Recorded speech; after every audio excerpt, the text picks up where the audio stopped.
Do you want me to do my Korg impression? Hey, my name is Korg. Oh no, this is so bad. Wait.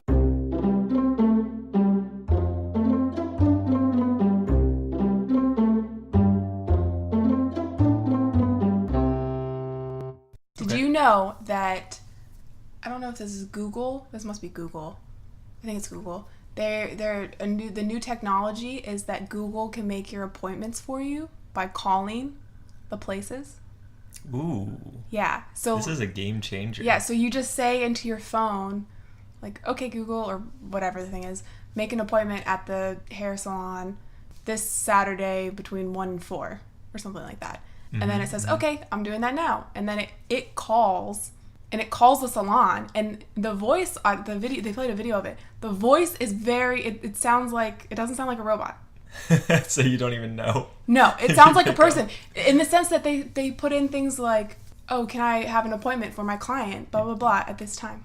So it's crazy. It calls them, and it knows it can respond. So it's not just, I'll call and make the appointment, and if the person says, something out of the ordinary of what they would have thought the script would be, like, they can still respond to it. So for instance, they showed a call where a woman answered and she didn't have the best English, so she couldn't understand what the person was saying, the robot person was saying. And so she was trying to say, oh, you trying to make a reservation? And it was just, it was a weird conversation. But anyway, they were able to just say, oh, I'm trying to make a reservation for this day for this many people. And then if she said something like, oh, we don't have any for that day, they'd be like, okay, well, how long would the wait be if you don't have a reservation? And she'd be like, oh, well, the wait time is, there's no wait time. You don't have to come in.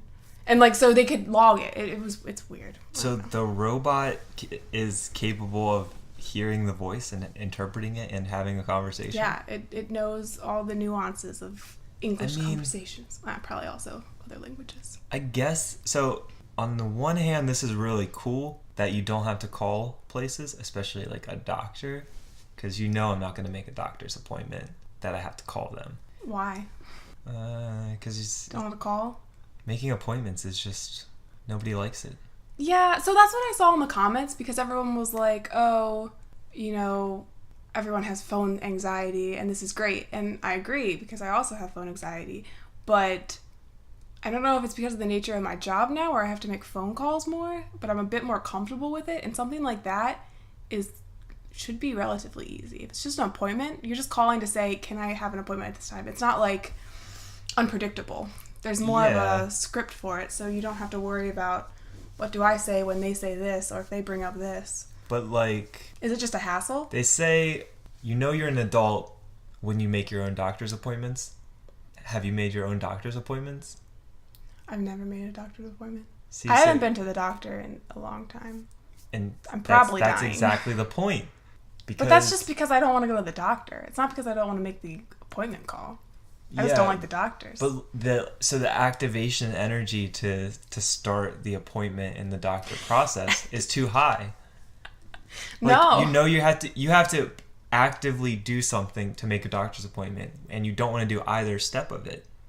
So no, but that's not my holdup. My holdup is just I don't like the doctors. What about the eye doctor? What about the dentist? Like the things that you definitely have to go to. Oh, I would do those. But have you?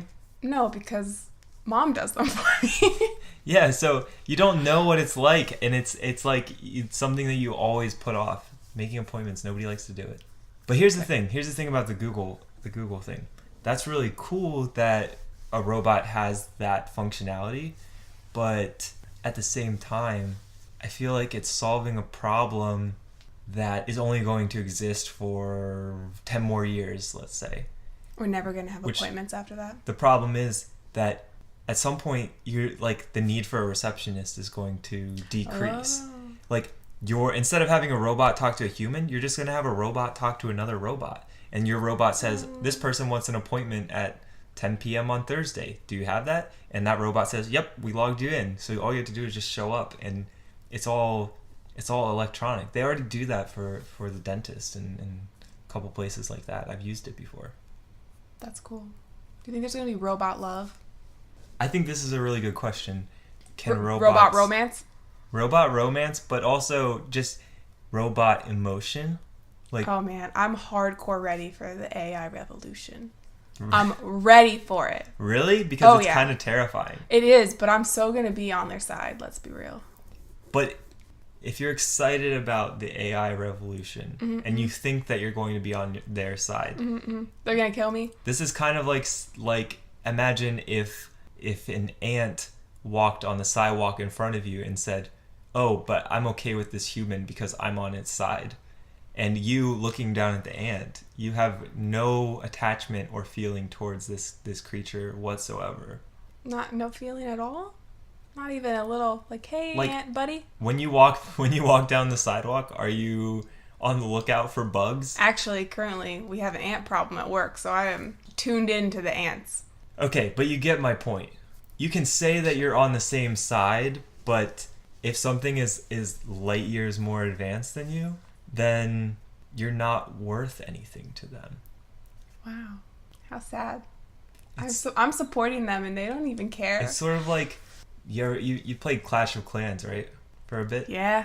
You know how like you like build up all those barbarians? You're like, I got 100 barbarians and I got 2 dragons. It took me 3 days to make 2 dragons, and it took me like 10 minutes to make 300 barbarians, however many number. And you just send all the barbarians out, and you're just like, you all just draw the attention, get killed, get slaughtered, because I need to distract you from the dragons that I'm putting on the other side of the base. In this scenario, you're a barbarian. AI is the dragon. Okay. This doesn't sound as exciting as I first thought it would be then.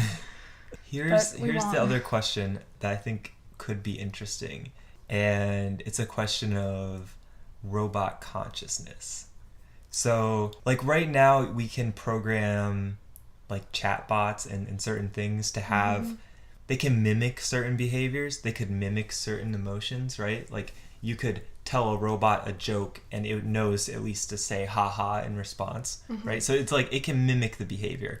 We probably wouldn't say that it's actually feeling or understanding the humor, but it knows how to mimic it. So eventually at some point, it makes sense then we'll get more and more advanced things to the point where maybe it could feel emotion, maybe it could feel love, maybe it could feel suffering, but how would you know? Do you watch Westworld? No. Oh, that entire show is that. Because it's interesting, I don't know if this is considered a spoiler or not, but it's interesting that they're programmed to do their whatever storylines, say their things, feel the things, blah, blah. And then at one point, one of the characters, one of the AIs, is able to program herself to not be programmed, if that makes sense. I think that's how it works. But so she can, make her own choices. But she programmed herself to be able to make her own choices, which is interesting. It's not like a... Although I suppose you say part of the storyline was about them, one of the characters getting her consciousness and waking up or whatever. But yeah, that's part of that whole show is that about robots and if they have their feelings or or not. I think this is an interesting idea because you're basically just recreating human things digitally, and I don't know what's the difference. Is there a difference? We use sort of different words to describe the robot process and the human process, but just like a robot gets input and processes it and makes an output, humans do the same thing. Like stuff happens to us in our daily life, we interpret what's going on and then we react to it, right? Like if you see a traffic light turn green, you go. And like when a computer gets a certain command, like it starts running a program, like that sort of thing. And once you get to like a sufficiently advanced level, is it any different than human? Should it be treated any differently? Yeah, I don't know. I guess the real question is what we consider to be the thing that makes us human. Because if it's our emotions and that can be copied, then can anything else be? Because animals have those.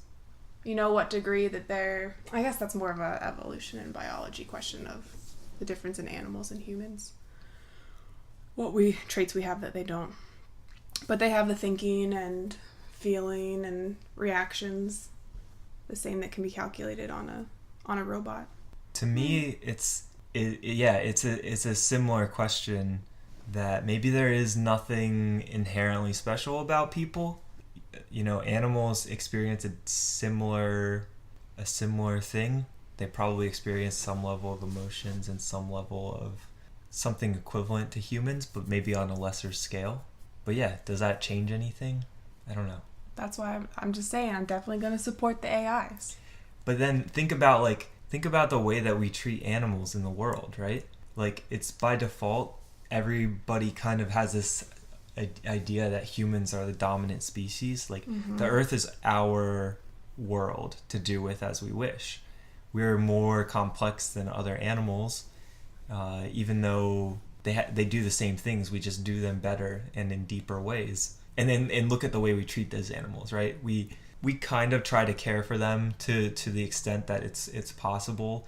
We have like wildlife refuges and stuff like that. But at the end of the day, if it gets in our way, it's gone. It's going to be the same way if an AI exists that's sufficiently more complex than humans. Oh yeah. Well, they'll never be considered the same class or social. It would be another minority group. They'd just be. That's why Fallout is so interesting when they have theirs as they're kind of akin to African Americans who were enslaved. They're called the Underground, and it's the AI Underground, and they have to give them to they have to charter them off to the different places and things like that. That would definitely, I can definitely see that happening. I think it resonates. That's a good analogy for stories, but I think the reality will be the opposite. You think they'll be higher? Yeah. Oh, because you think they're going to take over. Yeah. Wow, I'm giving them the benefit of the doubt. I'm thinking they're smarter than us, and they won't want, they'll be benevolent, and they'll be happy. No, I think they will be, so if you think about it in the sense that humans are creating computers and robots kind of in our own image. Oh, so you think they're going to take the nastiness of our... Well, the way that life is programmed is to reproduce and compete as effectively as possible. And once you get a computer to start doing that on its own, it will just continually do that until it outpaces humans. And then it's going to be beyond our control. If even one computer AI got to a point sufficiently more intelligent than humans, even though we outnumber it, it would very quickly, the odds would turn against us. You should really watch Westworld. Because that is what happens. That's interesting. Yeah. There's seemingly two in Westworld, at least. There's seemingly two storylines of the AIs going either that way, and then what I would say the opposite way is. But yeah, that's definitely a possibility. I have faith they'll be better than us. Having an AI would be so convenient and so useful for humans. It could do so much for us. Like, it could answer questions that would take us hundreds of years to answer, and it could do it in an instant. So it makes sense that we're going to try to build something like this. But the problem is, once it gets smarter than us, we have to find some way to contain it. And then one of the questions there is, okay, if you contain and sort of cage an AI, is that an ethical thing to do? Because it's basically some sort of existence in the universe, and it's more complex than us. And you wouldn't imprison a human for no reason. So could you imprison something that's even more complex than a human, even though it's made out of metal? Well, our nature is definitely going to do that. Sure. We as people are definitely going to do that. Because we have captured and held other humans in. For the sake of the survival of the species, yeah, you would have to do that. But in terms of like an ethical question, then have you ever seen Black Mirror? I've seen one episode. Okay, never mind. Anyways, one of the things that happens that people explore a lot with the AI thing is that an AI or a computer in general can just think faster than a human, right? Mm-hmm. Like, it can perform more calculations per second than a human could by far, right? So in a sense, the computer or the AI sense of time is much different than ours, right? It could run 1,000 calculations before we could run one calculation. And so a second for us is like years of time for a computer that is sufficiently advanced. Oh, wow. Do you get what I'm saying? Yeah, they're old. So if you put a computer AI in a cage and just left it overnight, it's almost like imprisoning it for hundreds of years. So, and if that AI is complex and has semblances of emotion and the ability to suffer, then ethically that seems like it would be a really wrong thing to do. Yeah. I can't argue with that. I already told you that I support AIs. I already know that I would want to think of them as human or close to human, because I just don't think that you can give someone that kind of consciousness or, whatever that term would be. I don't think you can give that and not try to, and not treat them, But would you think of a mouse as a human? No, but I still wouldn't cage a mouse. Would you think of a bug as a human? No, but the problem with bugs is that some of them are too tiny, so I can't help but squash them. But I'm thinking about get the the ant analogy, thing. right? Like it's very easy to say to the super powerful AI, like, hey, I think of you as a fellow human, and the AI is by the time that you've said that, the AI has discovered like 300,000 new things, and it's so far beyond anything that you could comprehend. Why would it care? And to you, like, yeah, you're bigger than an ant, but to the AI, like, you don't pay attention. You might accidentally step on a bug because you don't pay attention to the bug because it doesn't matter to you. In the same way, the AI is not going to pay attention to you because you don't matter to it. Well, I can't help that then. Yeah. So you're just going to die? Yeah. I suppose. my only argument here is that I won't think of it, as... So you're going to feel good about yourself as you just die? Well, I don't know how else I'm going to... Unless I just decide to start a war. And I wouldn't want to do that against them. I would try to come to some peace talks or something. We could do a summit where we all discuss, and hopefully we come to an agreement where they won't kill us all. Then I just think, like, imagine the idea of holding a peace summit with a parrot, with a talking bird, and you say, the bird's like, yeah, I want to have a peace summit with the humans so that they don't bother us in our forest anymore. And as humans, we're like, you're a parrot. We're not going to have a peace summit with a parrot. Like, this is how ridiculous this idea sounds to me. Yes, and I agree with everything you're saying, but if you don't, it's very bleak then, our future. If we have no hope. If an AI got loose, I think there would be very little hope. But I don't think that the right response is just like, well, I'm going to be nice to them before they squash me. So then is your response to just take up arms? Or is yours should we never get to that stage? Should we try to prevent that now? There's not really any good solution on the board for it right now. Exactly. I think it's the type of thing like, maybe it's sort of similar to nuclear weapons, where we don't want to get into a situation where it's a race to build a fully functional AI without first really investigating the consequences. Because just like nuclear weapons, a fully functioning AI could be extremely dangerous for the entire world, the entire species, and you can't just go in and do some tests and just see what happens because it's just far too dangerous. You need to do it in a very controlled space. Wow, we're just doomed. We're screwed. Well, it won't be in our lifetime. I don't know. I don't know if that's true. I hate that argument too. What? The whole, well, it's not going to be in our life. We don't have to worry about it. Oh, yeah. Like the planet's dying, but like it's okay because it's not going to die in our lifetime. We don't need to plant trees or recycle. Digital stuff can be really interesting because it just goes so much faster than natural biology. And I just think, like, how many people were alive, like, in the 1800s? Like, what was the world population in the 1800s? As a historian, I have no idea. I'm not good with population numbers. So numbers were never my strong suit. So there's nearly 8 billion people now. Also, no idea. I don't keep track of numbers. I think probably 20 years ago we would have been, 2 billion less. Basically, it's an exponential curve, right?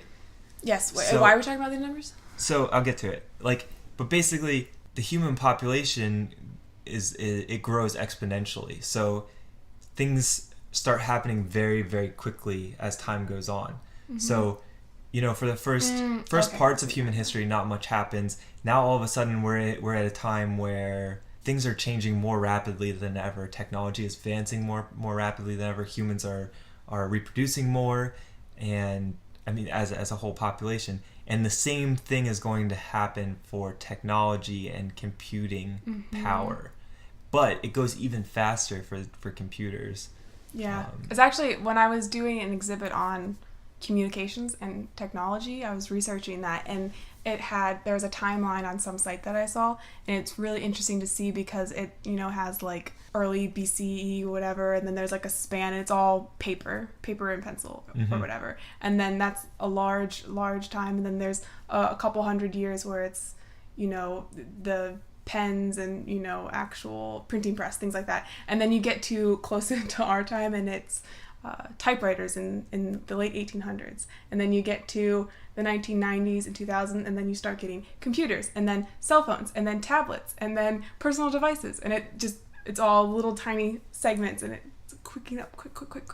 Yeah, it's interesting. Definitely.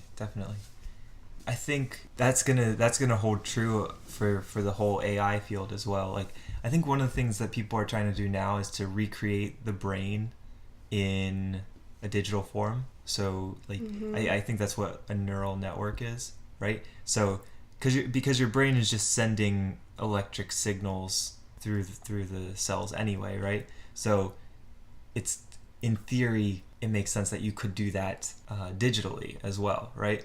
But it's something that takes a really long time to build the first time. So we can't build a neural network that is as powerful as the brain. It can't process as fast as the brain.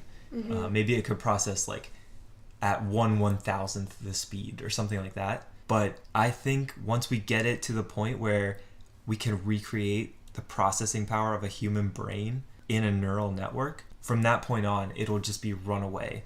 It has one times the speed, then it has 1.1x, then 1.2, then 1.5, then 2, then 10, then 100x, and like just within a very short span of time, it will already be far beyond our capabilities and understanding. That's what's really dangerous about it, but also that's what means we don't know what we will see in our lifetime. Maybe it will be something very sci-fi to us right now. One of my friends wrote in a notebook a couple years ago, or when she was a teenager or whatnot, and she wrote, if time travel exists, there will be, or I will, or someone will knock on my window on this date at this time. And so she left it there, and she put something current to this time. So she put, February 2nd of 2018. There will be a knock on my window. So that day came and passed. Nothing happened. And so she thought, oh, I'll just erase this because it didn't happen, so that time travel doesn't exist. Or what have you. I can't remember her logic for erasing it. But she was like, or should I not erase it? Because if I erase it, does that mean that I erase any possibility of it existing, of time travel and it working? So long story short, she erased it. The question is, because she erased it, does that mean that she didn't allow for the possibility of time travel to exist? Or is it just that time travel doesn't exist? Does this make sense? I think it makes sense, but I think that this is a crazy line of reasoning to say that time travel does not exist. Well, yes, of course. Yeah, there's a lot of... It would have to mean that time travel exists within our lifetime and that it's easily accessible to everyone and it's possible for her or whoever cares enough to go back to that time to knock on the window. Yes. But regardless, this was just an argument that my friends and I were having, and my thought was, because she erased it, she hasn't allowed for the possibility or even the question of time travel, because she erased it. So it can't be seen now by a future person. Someone else argued, no, time travel doesn't exist because she should have heard that knock on the window before she would have erased it.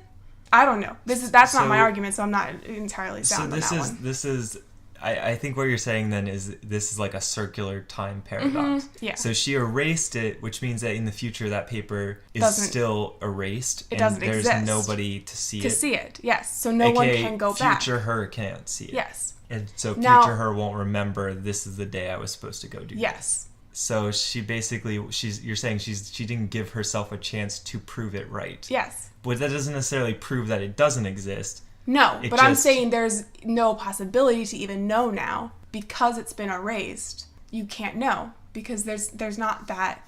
She effectively, by erasing it, she gave up that possibility. Whereas if she hadn't erased it, it would still be a possibility, or just the fact that it doesn't exist. Something about this strikes me as wrong. You mean the theoreticals of time travel? I think part of it has to do with the way that time works and the way that we understand time. We can't understand it in a normal way. So let's say you think time travel will exist and you want to prove it this way. Mm-hmm. The only way that you can do it is if you write a note like that and then hold on to that note for the next 50 years until time travel is invented. Mm-hmm. And then go back and do it. Correct. But if that's what happens, you will know by the date on the paper. So you don't need to go and wait with the paper 50 years. Oh, gosh. Right? So this is just like your classic circular time paradox where every decision switches the timeline of events. But my main argument here is just that you have to keep it. You can't erase it. You have to keep it on the page for it even to be possible. If time travel exists and it's something that we could easily access as normal people, then I wouldn't need a note to remind me to go time travel to see myself. Either there would be a very good reason to not see myself in the past ever, mm-hmm. or I would just pop up one day and say like, hey, you were right. Time travel exists. And then just... No, but there are definitely laws in the future that prohibit you from doing that. Yeah, 100%. But the law doesn't cover. Oh well, this person carried a note for 50 years, so they're cool. They can go back and check. But if it's a knock on the window, it's not like you'll see the person. You don't know who's doing that knock. So you think the law would prohibit me from just going back in time and telling myself that time travel will exist?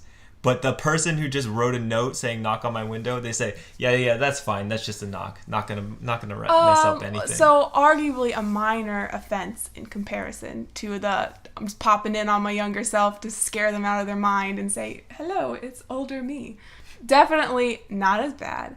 Still probably not allowed, but I could see it being a bit easier to pass with the officials. I don't know. I think that this is a weak experiment to test for time travel. Well, obviously, we never thought it was the best, but it was an argument that we had, and I think it goes back to what you said about the whole circular.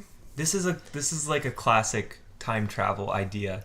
I think there's the stories about Stephen Hawking, who did the same thing. He held a time traveler party on a certain day, and on this day in history, everybody was supposed to show up at his house to celebrate time travel. Really? But of course, nobody showed up most likely because time travel is not possible. No, most likely because there are laws. You can't do it. Are you like physical laws or like like governmental laws? Governmental laws. You think that's the problem? Yeah, that would be really bad. Not like space-time laws. No, obviously that's not the barrier here. Oh, you're gonna go to jail. Yeah, everyone's very afraid of jail, obviously. I suppose there could be some time, maybe there's a time a paradox or something where you can't visit your own timeline. But since he had that time party with, I'm assuming, other people that were either dead or what have you, and not him, then I think the main problem is just going to be the government laws that are prohibiting. They're very harsh, I think. Very harsh, very strict. Okay. My gut feeling is that probably time travel is not possible physically. But if it is possible, it's probably not at all how we would expect it to work. So, like, maybe it has more to do with sort of like a multiverse theory. Instead of there being one timeline, and when people time travel, they're always traveling on the same single timeline, maybe when you do a time traveling sequence, you're going into a different parallel universe where the conditions were the same at that time, but you're sort of popping yourself into a new universe. But you would still be in that universe, correct? A version of you. A version of me, but not the same me. But you would still recognize you, right? I don't think that this is likely. I don't think that this is real, but this is what I imagine. No, I like this though. I think this is how you explain the note theory, right? Because you write yourself a note and you say, if time travel is real, come visit me at this time. And the time comes and passes and you don't see anybody. Well, if time travel is real, the reason that you don't see anybody is because you traveled from your universe into a different universe. Mm-hmm. And you did travel back into the time that you wrote, but it's just a different universe now. So the young you is just like minding your own business, and then you hear a knock on the window one night and you're like, why the heck is there a knock at my window? Like, who is that? And it's just you trying to explain. But then again, at the same time, you didn't write that note. That universe, you would imagine that universe has been the same up to that point, and that alternate you wrote the note also. So there's one universe out there. Maybe there are certain universes where time travel can work. I don't know. Well, but ours is probably not one of them. If you could only travel in the past or the future, which one would you pick? I think future easily. Nah. No? What did you think? What are the pros and cons? What makes the past outweigh the future as a choice? Well, as a historian, love the past. So it would But history is a constant thing. Yeah, but I also don't like the idea of knowing the future. I think that's really dangerous for people. But if you can only travel in one direction. Yeah. Like, you're saying you can't go back? No. You could travel back to the present. So you can go to any time in any order and back to the present, but not in both directions. Yes. So you couldn't go. You can either travel from 2018 onwards or 2018 backwards, and you'll come back to the same present spot. You can't say move forward a couple months or anything like that. It'll be right in the same spot. Now, I guess the con for the past is the whole butterfly effect. So what if we just throw that out there? That's not a thing. But I guess the butterfly effect also is with the future too. Yeah. You could change the future that would... No. There's still an issue. It wouldn't impact the present so much though. So I think a better question is just what is more appealing about the past than the future? For me at least, we know a bunch of things about the past, and the past is for the most part less complex. So like as you go back in time, you go through history, like American history, where it's just past America, and then you get into more distant past where humans are early humans, not as advanced, just tribes. Then you go back in time farther, life forms are less complex, less interesting, and then you go so far back that planets are just balls of gas that haven't formed yet. You're not going to go that far back. You wouldn't? If I could go I think that's one of the cool things about going into the future. I would go into the future so far that I could see our destruction? The ends of things. Yeah. Why would you want to see That's so sad. But I think that would be so cool to see. Whereas if you went in the past, you could see the beginning of things. Much more upbeat. You just see everything go down to a tiny speck. Yeah, but then you'll see it grow. I want to see how advanced something can get in the universe. That's what I would be interested to see. I think that would be unrecognizable. But that's okay. That's interesting. Think about what that does to you, though. Your brain. Either way. You come back shell-shocked. If you're time traveling, you're going to be wrecked either way. I don't believe that. Not necessarily. If you're going, say, if you just go to the past, you go to, go meet George Washington, I don't think you're going to be that. And George Washington is like some goofus dork, and you're like, oh my god, I can't believe that this was the first president. That's one of the reasons that it'd be so great to go in the past, because there's so much of the past that was either inaccurately told or not kept track of, or so you just want to set the record straight. That's what you want to use your time travel for? No, I mean, just for personal knowledge, that'd be great. And also, I mean, there's probably so many people that should have been recognized for things they've done that haven't been, and you could use your power for good. Whereas if you go in the future, you're just gonna come back like a vegetable because you can't understand all the things that have happened, and then you're just gonna think about our destruction and death, and it will not be happy. Maybe I'll become superhuman. Maybe I'll go to the future and they'll say like, "Oh, dude, you haven't gotten any of your bionic upgrades. You're only gonna live another 20 years." Chop shop, and they said, "Oh, we gotta get you your new legs and arms, and you got a new blender arm, and dude, you're immortal legs. Now." Oh no! If you could be immortal, would you be immortal? Yeah. No. Absolutely. Never. I think that would be terrible. Why? To live forever, all your friends and family die. You can make new ones, but they're gonna die. I think it's a little bit different if everyone was immortal, but also, can you imagine if everyone was immortal? It'd be terrible. We'd have to regulate populations more. When I listened to Rhett and Link's podcast, they talked about... Why are you shaking your head?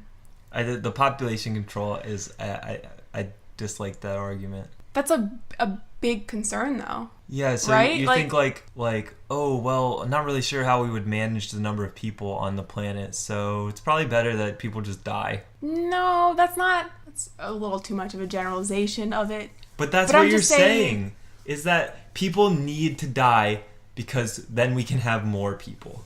That would be a major problem. Could you imagine trying to sustain the war? We wouldn't allow for new people then. And then you could argue that wouldn't lead to new discoveries or new technologies. People would become stagnant. You could argue the opposite. Fresh ideas. You could argue the opposite. A lot of times people have to think in short term because they only live short term. They can't do experiments that last a really long time because they don't have that amount of time. But if you're immortal, you can do anything. Oh, but what I was going to say on the Rhett and Link podcast, they were talking about immortality, and they were saying that it would cause people to be much more hesitant and guarded with their lives because, if you think about it now, we have a pretty set amount of time. We have, 80, 90 years or so. So we're a bit more, I don't know what the word would be, but easygoing and adventurous, and, we take chances and things like that because even if you were to die young, it would only be those 20 years or something that you were losing, however much, whatever the thing would be. But they're saying if you're immortal, if you were to die early, that would be years upon years that you'd be missing out on. Is that how you live your life? What? You're like, well, if I die binge drinking this weekend, no biggie, because I only had another 50 years anyway. No, this is more of subconscious thought, I think. I don't think it's something that is actually on our minds, but I think it's how we're programmed now. Okay, so... We don't realize it, but that's just kind of how, because it's like, plane rides, you could say, well, I guess that's not the best idea because they're not the most dangerous, but say something that's super dangerous, and you'd say, oh, I'm not going to do that because there's a chance that, there's a 52% chance I'll die. That might be too high. There's a 30% chance I'll die if I'm on this. But because we think, I don't know. It just... I feel like, okay, so this is what life is like right now, right? When we live our life, we take chances, and we know certain things we do are going to extend our lives or shorten our lives. Maybe not consciously, we're not thinking of that, but like we know eating unhealthy food is not good for you, and we know exercising is good for you. And you take these things into account with how much you enjoy your life, right? It's like a calculation that just goes on behind the scenes and you don't even think about it. Okay, so we already do that now. Yeah. And so if we live forever, the only difference in my mind is that the pace of things is slowing down because you have more time to deal with. And so people make more conservative, less risky decisions with their life. Yeah, that's what I'm saying. They would be... What's wrong with that? So people say I don't need to go speed down the highway today to make my appointment because I got hundreds of years left to live, so no I mean, sense risking it now. It depends on how far that goes, because it could be the sense that we stop doing adventurous activities like skydiving or bungee jumping or things like that, because the percentage of dying versus if you were just to live your life, you know, going to work every day, coming home, doing the dishes, doing the laundry, you know, it would be maybe as a population, civilization, we don't really do these activities anymore, and we don't do these things that are, you know, what make us us. This is such a minor trade-off in my mind for the price of immortality. If somebody said, like, this could be like even many fewer years. If somebody said, I will extend your life by 100 years as long as you agree you can never skydive. And I would say, yeah, absolutely. Sign me up. I miss out on one risky, adrenaline-fueled event, but I get to live for 100 more years. That's a great deal. Yeah, but think of it as if there were many more events than that. And think of it as we start living very blah lives, very safe lives. All right. Some would argue that's not living at all. Let me turn this around. Let's say you're immortal and you're conservative. You're only 150 years old as an immortal, and you say, well, I got thousands of years, I got hundreds of thousands of millions of years left to go, so I got to be careful with my life. You live another 100 years doing the same things. At some point, don't you get bored? Don't you get bored doing the same old thing, going to work every day the same way? At some point, don't you start to say, well, these risks are still worth it? And maybe it's later in life than you would the way life is today. But at some point... So are you just saying that you will eventually go back to that? You'll eventually go back.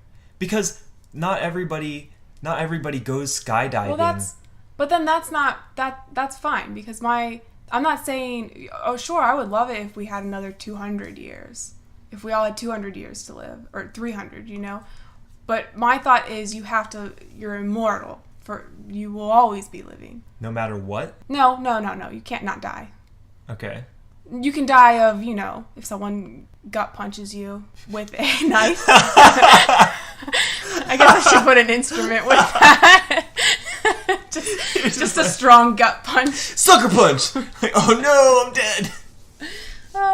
No, if someone, you know, knifes you, or if you fall off of particularly hard slap in the face. Fall off of a cliff, or, you know, you can still die from those things.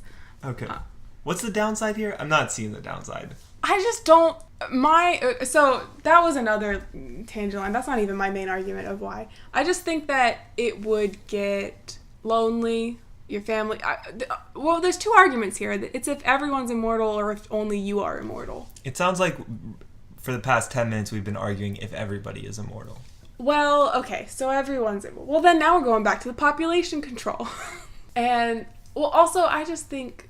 Personally, I just feel like too much time. That's too much time to live. Well, if you're that tired of it, you can always die. To me, life is extremely precious. Because for as far as we know, as far as we're sure, you only get your one life, and that's it. There's no guarantee that there's anything else. And that goes for everything in the whole world. So, if there was any deal that I could strike to increase life, I think I would take it. Even if that deal was just for you and no one else? Even if they said no more bungee jumping. Yeah, but okay. But if we go to the you're the only one argument, I think that still would even if I'm the only one, I would have to take that deal. And yes, you would see a lot of hardship, but if the deal is still, you can still die, but as long as you keep eating and drinking water and all that stuff, you can sustain yourself forever. Yeah, I would take that and just see how long I do want to live. There's a lot to see in the world and in the future. It's just so lonely. It would be lonely, but again, you have a choice that you can always make if it becomes unbearable, and in the meantime, you get to experience many lifetimes worth. Yeah, I'm just saying that experiences. On all the TV shows and the movies, the immortals are never happy. You see them, they're always sad. Always a frown on their face. There's got to be a reason for that. The movie is written by the mortal humans trying to convince themselves that immortality would be terrible. Yes, but see these characters that we can't- created, they're so upset. We can't obtain it, so we have to make it seem like it would be terrible. 'Cause Honestly, I believe that that's what happened. We're just so sad that we don't have the possibility of it. Even when the Greeks were writing about it, they would write about the immortals, gods, and the mortals, and say, "Oh, but the gods are so envious of the mortal humans because humans have greatness and achievements and accomplishments, and they have a finite lifespan to achieve these things, and it gives them purpose and drive and all these things. And us gods, we're just here and we're always the same, and it's so boring." Okay, Greeks. Calm down. Yeah, you keep telling yourself that as you slaughter each other.